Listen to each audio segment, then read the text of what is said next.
म त कहिले पनि गणतन्त्रवादी थिइनँ र मलाई गणतन्त्र मन परेकै छैन भनेर पूर्व प्रधानमन्त्री भर्खरै गएका प्रधानमन्त्रीले बोलेको कुरा आएको छ भने स्थिति अहिले पनि हामी रिल्याक्स गर्ने ठाउँमा चाहिँ छैनौँ।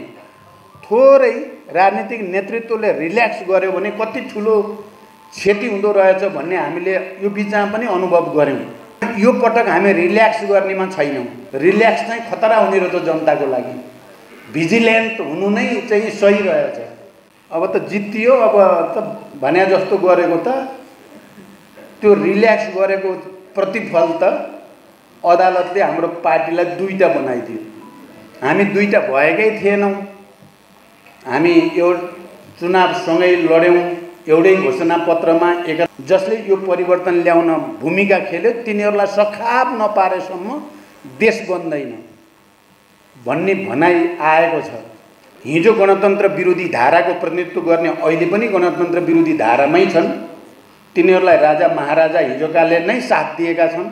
के कुरा हेक्का राख्न जरुरी छ भने षड्यन्त्र चाहिँ सकियो, अब हामी पुरै विजयी भइसक्यौँ भन्न सक्ने स्थिति अझै पनि छैन।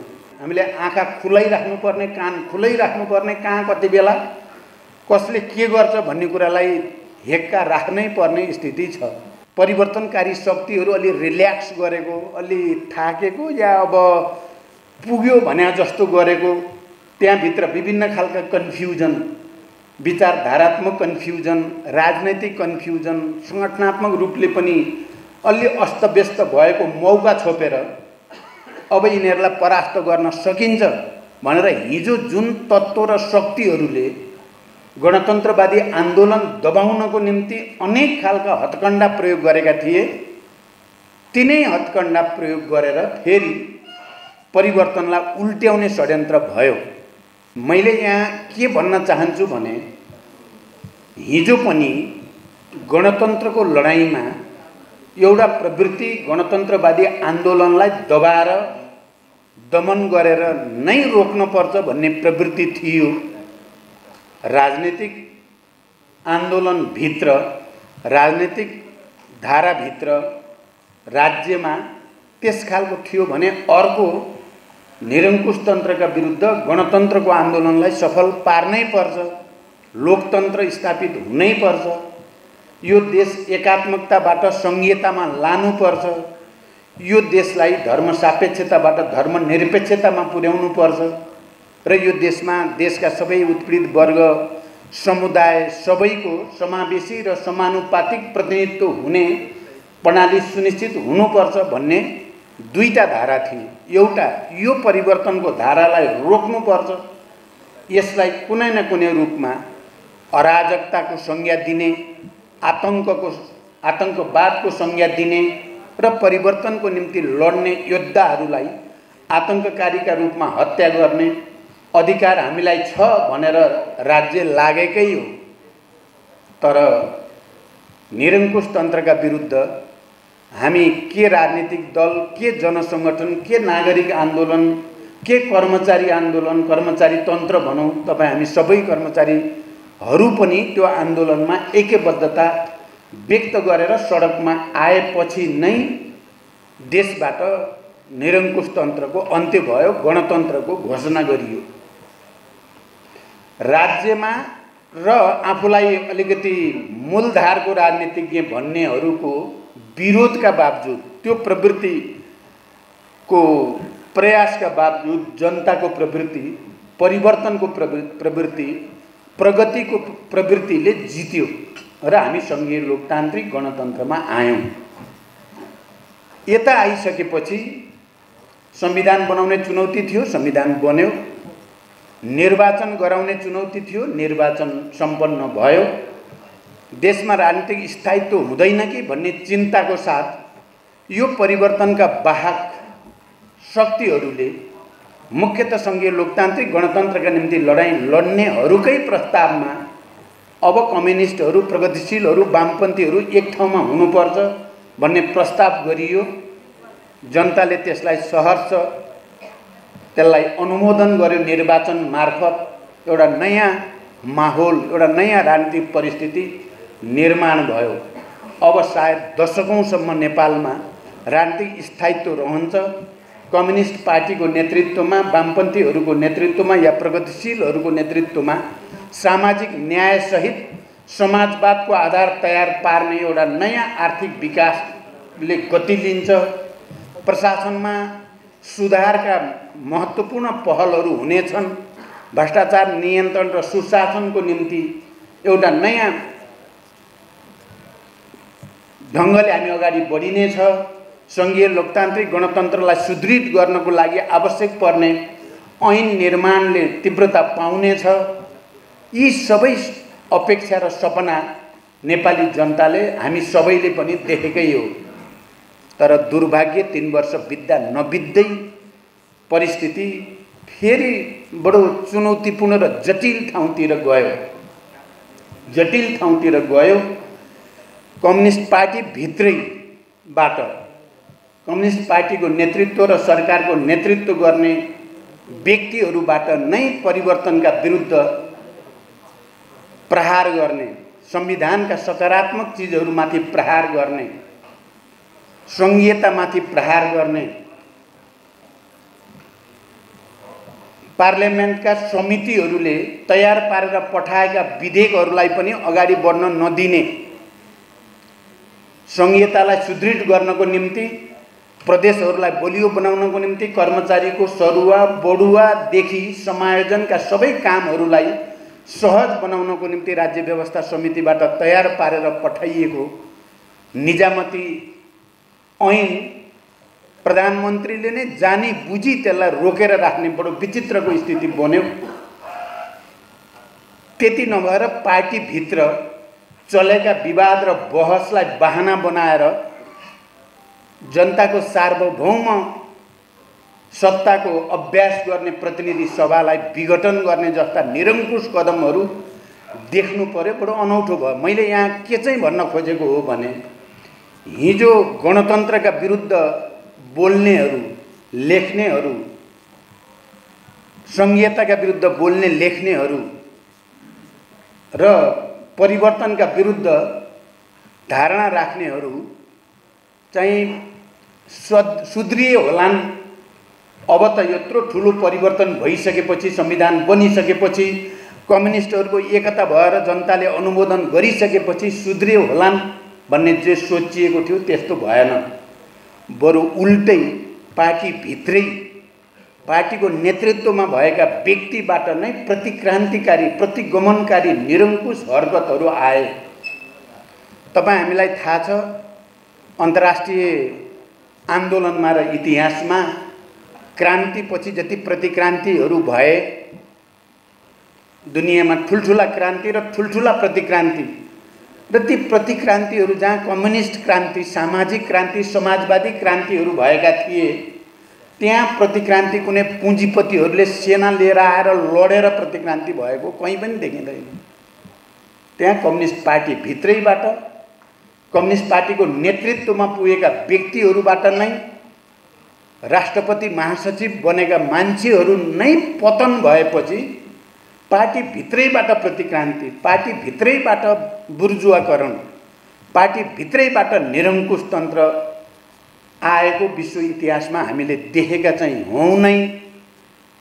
नेपालमा पनि आफ्नै मौलिकतासहित प्रतिक्रान्तिका ती प्रवृत्तिहरू देखा परे।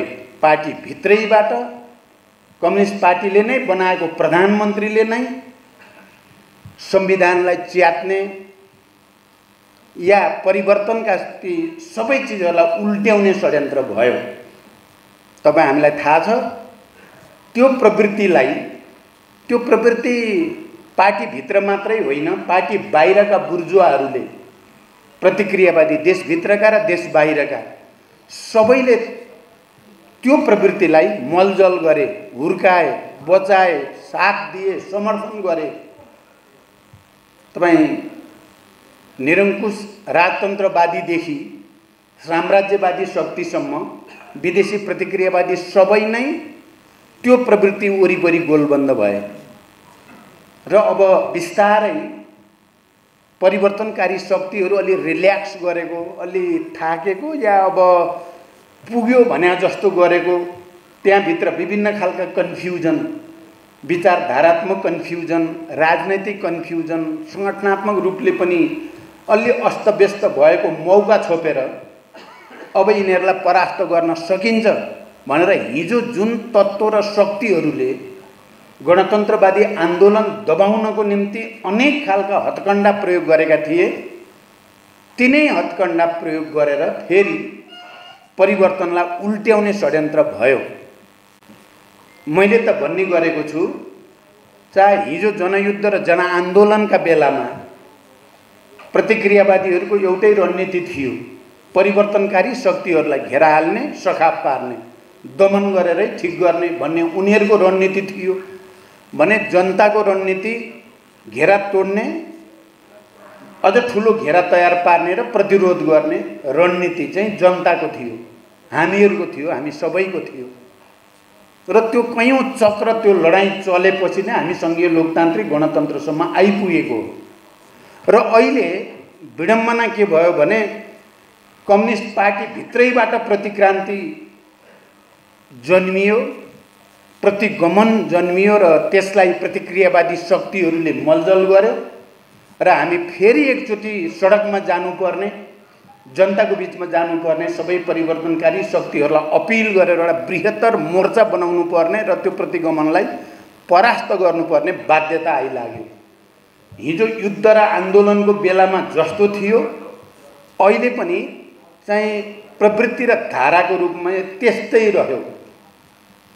हिजो गणतन्त्र विरोधी धाराको प्रतिनिधित्व गर्ने अहिले पनि गणतन्त्र विरोधी धारामै छन्। तिनीहरूलाई राजा महाराजा हिजोकाले नै साथ दिएका छन्।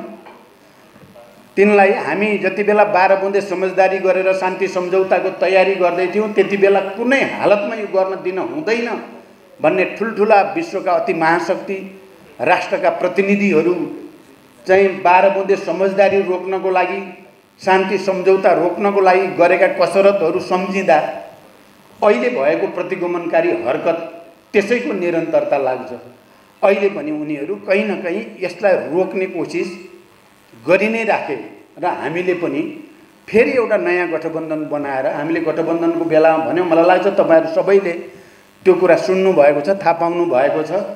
हामीले संविधानको रक्षा, लोकतन्त्रको रक्षा र राष्ट्रियताको रक्षाको आधारमा गठबन्धन बनाउने र प्रतिगमनलाई परास्त गर्ने, निरङ्कुशतालाई परास्त गर्ने सङ्कल्प गऱ्यौँ।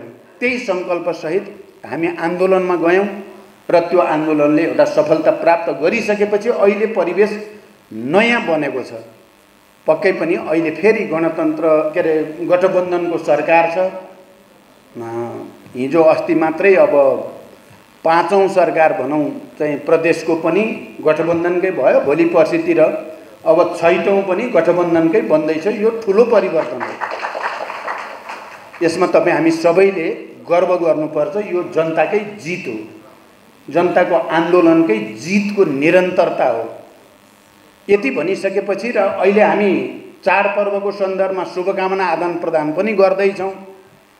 तर फेरि के कुरा हेक्का राख्न जरुरी छ भने षड्यन्त्र चाहिँ सकियो, अब हामी पुरै विजयी भइसक्यौँ भन्न सक्ने स्थिति अझै पनि छैन। यो गठबन्धन तोड्नको लागि अनेक षड्यन्त्र र हत्कण्डाहरू अपनाइराखिएकै छ। फेरि पनि प्रतिक्रियावादी गठबन्धन बनाउने कसरत चलिरहेकै छ।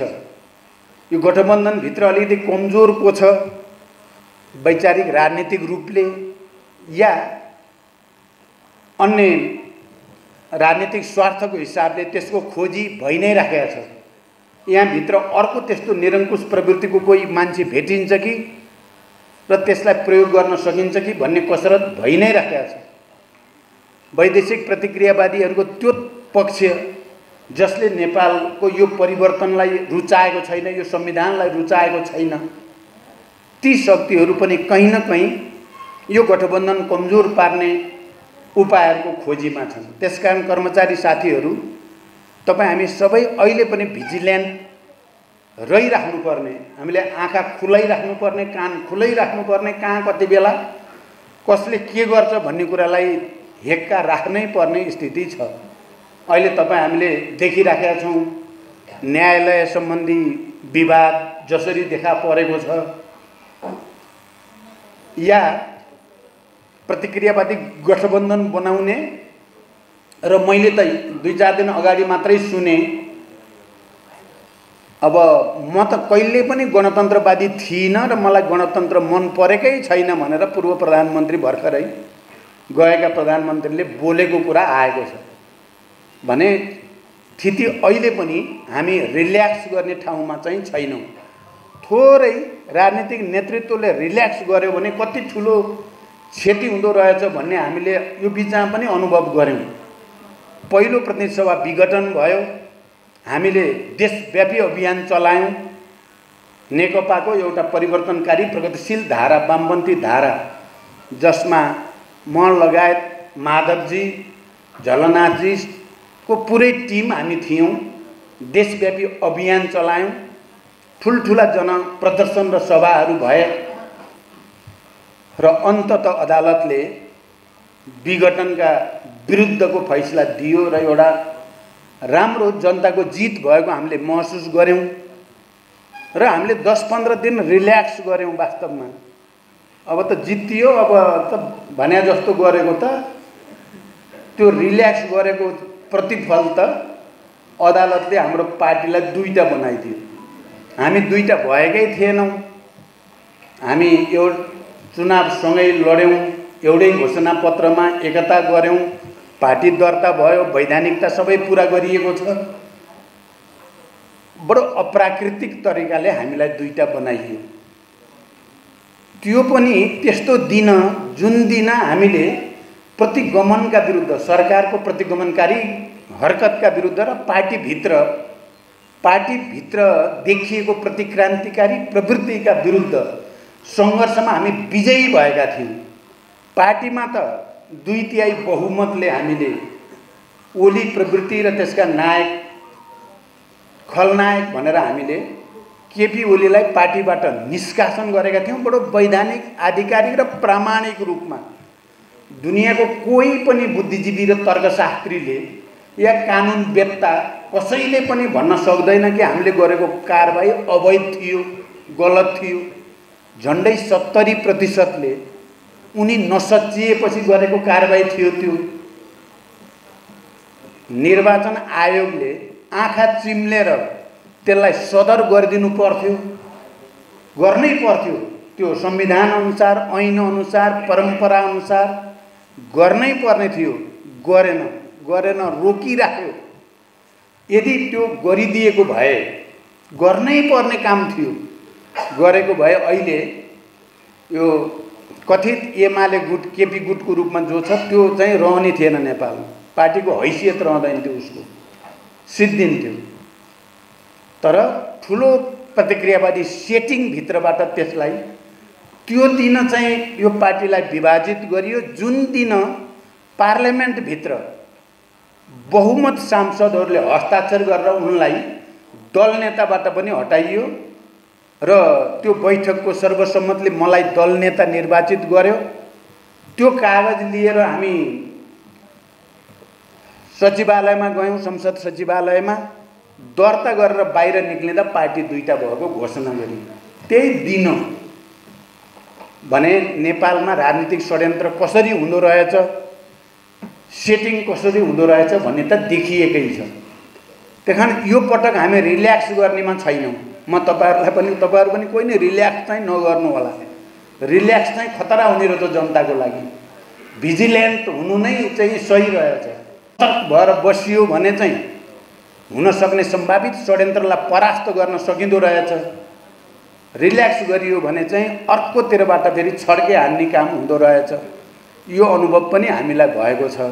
म अहिले यहाँ तपाईँहरू कहाँ आउनु अगाडि यिनै विषयको समीक्षा माधव नेपालजीसँग बसेर गरेका थियौँ। हामीले 1.5 घन्टा अघि सिंहदरबारमा कुरा गऱ्यौँ। यी सबै षड्यन्त्र कसरी भयो, अब हाम्रो स्थिति कहाँ आइपुग्यो, अब हामी अगाडि कसरी जाने भन्ने बारेमा छलफल गर्दै थियौँ। त्यसकारण कर्मचारी साथीहरू, तपाईँहरूले यो परिवर्तनको निम्ति खेलेको भूमिका सामान्य छैन। चाहिँ कर्मचारी तन्त्रभित्र बसेर पनि जनताको पक्षमा, राष्ट्रको पक्षमा, परिवर्तनको पक्षमा जे भूमिका खेलिएको छ त्यो इतिहासमा राम्रैसँग दर्ज भएको छ। त्यो नेपाली मौलिकता, नेपाली विशेषताको आन्दोलनको रूपमा परिचित छ। त्यसकारण अहिले पनि कहीँ कतैबाट हुन सक्ने षड्यन्त्रलाई परास्त गर्न हामी सबै चनाखो बस्नुपर्ने आवश्यकता छ, म यो भन्न चाहन्छु। र अहिले अब गठबन्धनको सरकार बनिसकेपछि हामी हिजोको सरकारले रोकेका सबै विधेयकहरूलाई पारित गराउनेतिर हामी छौँ। यो निजामती ऐन सम्बन्धी अनि यो प्रहरी ऐन सम्बन्धी कुरा, जो प्रदेशलाई दिने अधिकारसँग सम्बन्धित कुरा, कर्मचारीको सरुवा बढुवा समायोजनसँग सम्बन्धित कुराका ऐनहरूलाई हामी छिटोभन्दा छिटो यसलाई अगाडि बढाउन चाहेका छौँ। हिजो समितिबाट पारित भएर आएका विधेयकहरू जो प्रधानमन्त्रीको सिरानीमा बसे महिनौसम्म, ती सबैलाई चाहिँ हामी अगाडि बढाउनेमा छौँ। यसको निम्ति तपाईहरुले पनि आफ्नो ठाउँबाट निरन्तर आवाज उठाइ नै राख्नुपर्ने हुन्छ, किनभने कर्मचारी तन्त्रमा आवश्यक सुधारको निम्ति, संविधानको मूल मर्म र भावना अनुसार यसको समायोजन गर्नको निम्ति र वृत्ति विकासको एउटा भरपर्दो वातावरण बनाउनको निम्ति हामी सबैले मेहनत गर्नुपर्ने हुन्छ। किनकि कर्मचारी तन्त्रभित्र पनि मेरो बुझाइ के छ भने दुईटै प्रवृत्ति छन्। जसरी राजनीतिमा मैले भने नि, एउटा प्रतिगमनतिर जान चाहने, पछाडि फर्किन चाहने प्रवृत्ति र एउटा अगाडि जान चाहने प्रवृत्ति, त्यस्तै कर्मचारी तन्त्रभित्र पनि देशको राजनीतिको रिफ्लेक्सन त्यसमा पर्छ नै। त्यहाँ भित्र पनि एउटा प्रतिगमनकारी प्रवृत्ति, एउटा परिवर्तनकारी प्रवृत्तिका बीचमा त बहस चलिरहेकै हुन्छ। र यहाँ हाम्रा सबै कर्मचारी संगठनहरूले परिवर्तनको पक्षमा, सकारात्मक ढङ्गले कर्मचारी तन्त्रमा सुधारको पक्षमा तपाईहरुले धेरै ठुलो भूमिका खेल्न सक्नुहुन्छ। हामी राजनीतिक दलका नेताहरूको लागि तपाईहरुको सहयोग अपरिहार्य छ। तपाईहरुले आर्जन गरेको अनुभव र ज्ञानलाई परिवर्तनका पक्षमा सदुपयोग गर्नको लागि राजनीतिक नेतृत्वलाई तपाईहरुले ठुलो सहयोग गर्न सक्नुहुन्छ। मलाई लाग्छ आज प्रकाशित परागले पनि राजनीतिक दलहरूलाई यस क्षेत्रमा रहेका चुनौतीको सामना गर्न धेरै ठुलो मद्दत गर्छ भन्ने मैले विश्वास लिएको छु। अब अहिले पनि चाहिँ अब मोर्चाबन्दी चलिरहेकै छ। अब छिटै निर्वाचनको प्रक्रिया आउँदैछ। तपाईहरुले थाहा पाइहाल्यौ, निर्वाचन आयोगले निर्वाचन, अब राष्ट्रिय सभाको निर्वाचन सबभन्दा पहिला 19 जनाको निर्वाचन हुँदैछ। त्यसपछि स्थानीय निर्वाचनको कुरा छ, त्यसपछि प्रदेश सङ्घको निर्वाचन। यद्यपि निर्वाचन प्रक्रिया कसरी अगाडि बढाउने भन्ने बारेमा छलफल राजनीतिक तहमा चलिराखेको छ र निर्वाचन आयोगसँग पनि राजनीतिक नेतृत्वको छलफल अझ पुरा हुन बाँकी नै छ। यसमा एउटा त सक्यो भने सबभन्दा राम्रो, राज्यलाई कम भार पर्ने, जनतालाई कम दुःख हुने भनेको तीनै तहको निर्वाचन एकैचोटि गर्ने, चरणबरू क्षेत्र प्रदेश अनुसार चरण चरण गरेर गर्ने, 3 चरण गर्ने, काउन्टिङ चाहिँ एकैचोटि गर्ने गर्यो भने चाहिँ त्यो धेरै चलखेल षड्यन्त्र पनि हुन नपाउने, चाहिँ धेरै आर्थिक बोझ पनि राज्यको कम हुने, राजनीतिक दलहरूलाई पनि सजिलो हुने हो कि भन्ने एउटा विचार छ भने अर्को चाहिँ होइन तिनटैको गर्दा टेक्निकल्ली गाह्रो पर्छ कि भन्ने तर्क छ र पहिला सङ्घको निर्वाचन गर्ने अनि त्यसपछि स्थानीय तहको गर्ने कि भन्ने विचार पनि छ। यो दुईटा विचारको बीचमा छलफल चलिरहेको छ। तपाईहरुले पनि आफ्नो ठाउँबाट के चाहिँ राम्रो हो भन्ने सुझाव दिनुभयो भने त्यो चाहिँ उपयुक्त नै हुन्छ भन्ने मलाई लाग्छ। के चाहिँ गर्दा ठिक हुने हो भन्ने कुरा र फेरि समग्रमा संघीय लोकतान्त्रिक गणतन्त्रलाई सुदृढ गर्नको निम्ति जुन ऐनहरूको व्यवस्था हुनु पर्थ्यो, विगतमा सरकार आफै संघीयता विरोधी, गणतन्त्र विरोधी, समावेशी समानुपातिक मान्यताका विरोधतिर गएको हुनाले धेरै दुःख भएको छ। अब समय आएको छ हामीले ती थातिरहेका कामहरूलाई अगाडि बढाउँ, ती ऐनहरू निर्माण हुन्, त्यसअनुसार काम होस् भन्नेतिर मैले फेरि पनि जाँदा जाँदै के भन्न चाहन्छु भने हामीले आफ्नो सतर्कता कति पनि गुम्न दिन हुने स्थिति अहिले पनि छैन। एक थरी मान्छेहरू यो परिवर्तन ल्याउनेहरूलाई सखाप नपारेसम्म देश बन्दैन भन्न थालेका छन्। तपाईहरुको कर्मचारी तन्त्रबाटै माथि पुगेका सचिव लेभलमा पुगेका आफूलाई विद्वान सम्झने मान्छेहरूले नै त्यस्ता ध्वंसात्मक भनाइ, म त्यसलाई ध्वंसात्मक भनाइ भन्छु, जसले यो परिवर्तन ल्याउन भूमिका खेल्यो तिनीहरूलाई सखाप नपारेसम्म देश बन्दैन भन्ने भनाइ आएको छ। त्यहाँ कर्मचारी तन्त्रभित्र कस्ता मान्छे पनि छन्, उपल्लो तबकाभित्र कतिसम्म प्रतिक्रियावादी सोच भएका मान्छे पनि छन् भन्ने कुरा देखिएकै छ। तर अत्यधिक ठुलो सङ्ख्या, मेरो विचारमा 90% भन्दा बढी कर्मचारीहरू प्रगति र परिवर्तनकै पक्षमा छन्। कारण तपाईहरुले त्यसको प्रतिनिधित्व गर्नुपर्छ, गर्नुहुन्छ र त्यसमा तपाईहरुले आफ्नो ठाउँबाट योगदान पुर्याउन भूमिका खेल्नु नै पर्छ। यही तपाईहरुसँग अपिल गर्दै फेरि एकचोटि सबै चाडपर्वको उपलक्ष्यमा तपाईहरु सबैलाई शुभकामना भन्दै बिदा हुन्छु। धन्यवाद, अभिवादन।